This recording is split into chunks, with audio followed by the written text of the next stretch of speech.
예, 의원님 안녕하십니까? 네, 반갑습니다. 예, 이렇게 출연해주셔서 감사합니다. 지금 의원님께서 도의회 교육위원회에서 일을 하고 계시죠? 네. 교육 참 여러 가지 현안도 있고, 네. 뭐, 일도 많고 탈도 많은 위원회 중에 하나인데, 올 한 해 이 네. 교육위원회 활동하시면서 어떤 게 가장 현안이라고 생각하십니까?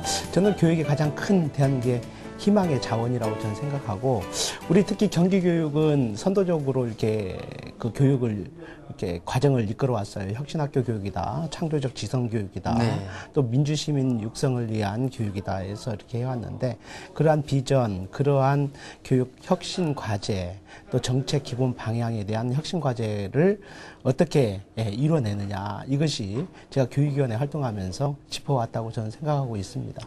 이제 말씀하신 게 우리 아이에게 정말 좋은 교육 환경을 좀 주자. 그리고 네. 또 하나는 그동안의 주입식 교육보다는 좀 창조적인 교육을 할 수 있는 그렇죠. 환경을 갖자. 네. 이 말씀이신 것 같은데, 그럼 구체적으로 이 교육 현장에서는 어떻게 지금 그걸 적용할 수 있을까요? 저는 이렇게 생각해요. 정규과정을 이제 1교시부터 6교시, 8교시까지 정규과정을 끝난 다음에 뭐가 있습니까? 정규과정 속에서도 이제 그 시수에 따라서 수업 시수에 따라 필요하고, 그것이 이제 어떻게 그 강의를 하느냐 이거죠. 그러니까 그냥 주입식이냐, 예. 아니면 토론적으로 창조적인 어떤 생각을 끄집어낼 수 있고 발상의 전환을 좀 가져올 수 있는 교육을 그런 식으로 하느냐, 이런 부분이 교육과정이 또 편제돼야 되고, 또 하나는 방과 후 교육이 상당히 예. 중요합니다. 아. 방과 후 교육의 질을 어떻게 개선시키느냐, 그냥 방과 후에 아이들을 학교 교실에 모아놓고 강의를 한다고 되는 것이 아니고 좋은 프로그램을 만들어서 우리 아이들을 좀 이렇게 성장시켜야 되지 않느냐, 이렇게 생각하는 것이죠. 지금 방과 후 학교 말씀하셨는데 그게 어떻게 보면 사교육비 절감도 될 것이고 그것이 필요한 예, 것이죠. 우리 아이들의 진짜 진로를 결정할 수 있는 좀 중요한 과정이 될 수 있겠네요. 그럼요.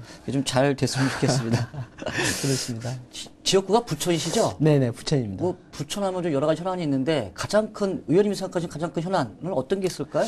부천 하면은 이제 여러 가지가 있습니다. 왜냐하면 서울하고 인천하고 이렇게 끼어 있는 샌드위치적인 도시입니다. 이게 대도시에 끼어 있는 거죠. 그러다 예. 보니까 외곽순환도로가 상당히 그 중동 IC에서부터 계양 IC로부터 저기 송내 IC, 장수 IC까지 뭐 상당히 상습 막힙니다. 정체기간이죠, 상습 정체기간이죠. 그게 지금 현재 주말 같은 경우는 24만 대 정도가 지나다닌다는 거 아니에요. 그게 포화 상태죠. 그럼 그런 부분을 어떻게 국가와 함께 국토해양부와 기획재정부와 어떻게 그 풀어나갈 것이냐, 이것도 현실이고요.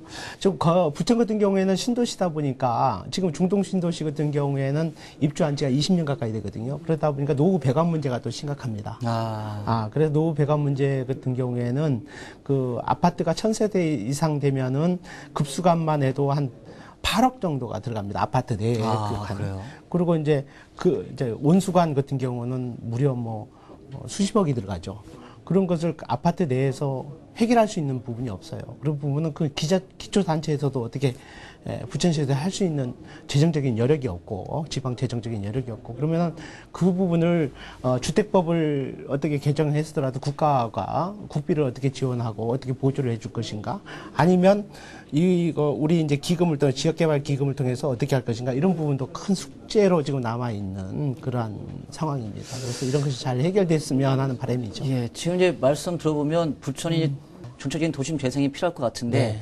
이런 여러 가지 상황들 의원님 앞으로 어떤 역할을 좀 해보실 생각이세요? 처음에 말씀드렸다시피 부천이 녹지율이 부족하다 보니까 저는 제가 이제 도의에 진출하면서 어떻게 하면은 좀 녹지를 재생시키고 조금 더 녹지를 좀 확충시킬 수 있고, 또 어떻게 하면 이 삭막한 도시에 시민이 소통할 수 있고, 시민이 좀 더 레저를 즐길 수 있고, 시민이 좀 더 건강하게 살 수 있는 건가, 이것을 생각하다 보니까 제가 한 것이 공원 리모델링 사업입니다. 그래서 중요하죠. 굉장히. 제가 어떻게 하면 시민들이 좀 건강하게 살고 어떻게 하면 시민들이 좀 행복하게 삶을 누릴 수 있는가, 그런 것을 할 수 있는 어떤 입장이다 보니까 그런 것을 많이 연구하게 되고, 또 그런 걸 통해서 시민들한테 제 역할을 통해서 시민들이 행복해졌으면 좋겠다는 생각을 그렇게 하고 있습니다. 뭐 저도 아파트 살지만 가끔 이제 저희 주변 친구들 때 말하는 게, 야, 우리 아파트 좀 공원이 좋아. 뭐 이런 거 자랑할 만 하거든요. 살기 그렇죠. 좋다는 거에 대표적인 공원이니까요. 그렇죠. 네.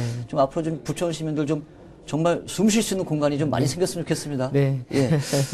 예, 올 한 해도 또 의정 활동 열심히 하실 텐데, 네. 올 한 해, 이것만큼 꼭 부천 시민들 위해서 하고 싶다. 어떤 게 있을까요? 그 일자리를 만드는 거에 좀 제가 주력을 하고 싶고요. 또 하나는 이제 제가 그 교육위원이다 보니까 어떻게 하면 교육의 질을 높일 수 있는가, 그것이 내가 할 수 있는 역할이 거기에 뭔가 이렇게 많이 찾아봅니다. 그리고 또 소외된 분들, 교육적으로 소외된 분들을 위해서 그런 환경적인 여건을 제가 도와드릴 수 있는 그런 역할을 제가 찾으려고 하고요. 또 참고적으로 우리 부천에 보면은 그 길병원 종합의료병원 종합병원 의료용지가 있습니다. 2001년도에 분양이 돼가지고 아직까지도 손익점이 안 맞다고 해서 짓고 있지 않는데, 그것을 어떻게 좀 잘 풀어냈으면 좋겠다는 간절한 소망이 있습니다. 그렇게 될 경우에 상당히 의료복지 수혜가 있다고 생각합니다. 그래서 건강하게 살고 일할 수 있는 곳 많고, 또 지역경제 살아나고, 또 그만큼 공동체가 강화된다고 저는 생각하고 있기 때문에 그런 일을 좀 이렇게 해결하는데 최선을 다해서 몰두할까 합니다.